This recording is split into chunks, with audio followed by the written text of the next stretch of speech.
বর্তমান সময়ে বহুল আলোচিত একটি খাবারের নাম হচ্ছে বা ডায়েটের নাম হচ্ছে কিটো ডায়েট। কিটো ডায়েট আমরা করিনি এমন ঘর খুঁজে পাওয়া আসলে কঠিন হয়ে যাবে। এটা একটা ফ্যাট ডায়েট বলি আমরা এটাকে, যে কিছু কিছু ডায়েট সময়ের তালে তালে আসে মানুষের জীবনে এবং মানুষ সেটাকে ওয়েট লস করার একটা প্রধান মানে ডায়েট প্ল্যান হিসাবে নিয়ে নেয় এবং সেটা ট্রাই করতে থাকে। বর্তমান সময়েও এটা সেই ধরনের একটি ডায়েট প্ল্যানের অন্তর্ভুক্ত। আমরা কিছু কিছু ডায়েট প্ল্যান বা খাদ্য তালিকা ব্যবহার করে থাকি থেরাপিউটিক হিসাবে, মানে হচ্ছে কোনো একটা রোগের এগেনস্টে ওই ধরনের ডায়েট প্ল্যান দেওয়া হয় যাতে ওই রোগটাকে আমরা সারাতে পারি। যেমন এক্ষেত্রে আমরা বলতে পারি যে প্রেশার কন্ট্রোল করার জন্য আমরা যে ডায়েটটা দিয়ে থাকি সেটার নাম ড্যাশ ডায়েট। ডায়াবেটিক কন্ট্রোলের জন্য আমরা ডায়াবেটিক ডায়েট দিয়ে থাকি। কিডনি সমস্যা দূর করার জন্য কিডনি ডায়েট প্ল্যান তৈরি করে থাকি। তেমনি কিটো ডায়েটটা আবির্ভূত হয়েছে যে যদি কারো খিঁচুনি থাকে বা হচ্ছে ব্রেইনে প্রবলেম থাকে, যার কারণে তার মেমোরি ভুলে যাওয়া বা এই ধরনের প্রবলেম হচ্ছে, বা খিঁচুনির সমস্যা দূর করার কারণে প্রথম এটা আবিষ্কার হয়।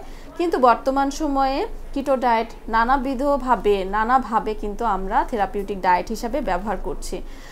এটা কোনো ফ্যাট ডায়েটের পর্যায়ে আমরা আসলে নিয়ে আসতে চাইনি এই কারণ হচ্ছে এটা একটা অসাধারণ ডায়েট অবশ্যই বলতে গেলে, কারণ এটা আমরা ব্যবহার করে বিভিন্ন রোগ মুক্তির জন্য ব্যবহার করে থাকছি, ক্যান্সারের জন্য ব্যবহার করে থাকছি, তারপরে হচ্ছে আপনার এপিলেপসি বা হচ্ছে খিঁচুনি রোগ সারানোর জন্য এটা ব্যবহার করা হয়। এখন আমরা অটিজম ডায়েটের ক্ষেত্রেও কিটো ডায়েট মাঝে মাঝে ব্যবহার করে থাকি।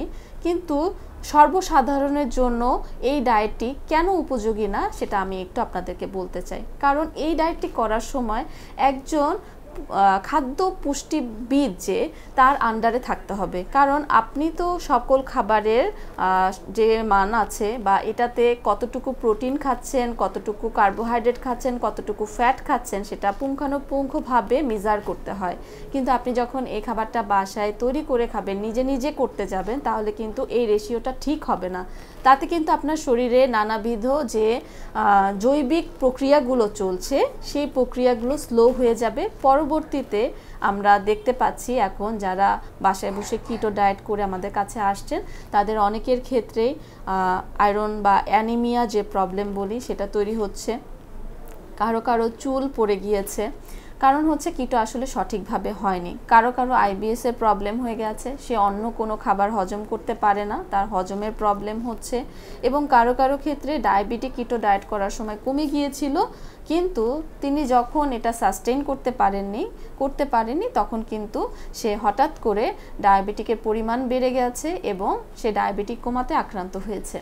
তো এই সব ক্ষেত্রে আপনাদের একটু সচেতন থাকতে হবে। যে কোনো ডায়েট করার আগে সেই ডায়েট সম্পর্কে সঠিকভাবে জানতে হবে এবং কিভাবে সেটা করতে হয় সেটা সম্পর্কে ন্যূনতম ধারণা নিতে হবে। তারপরে যেটার জন্য বিশেষজ্ঞ প্রয়োজন হয় তার জন্য বিশেষজ্ঞের কাছে যে পর্যালোচনা করে এবং আলোচনা সাপেক্ষে সেই ডায়েট আপনি করতে পারবেন কিনা জেনে তারপরে সেই ডায়েট করতে হবে।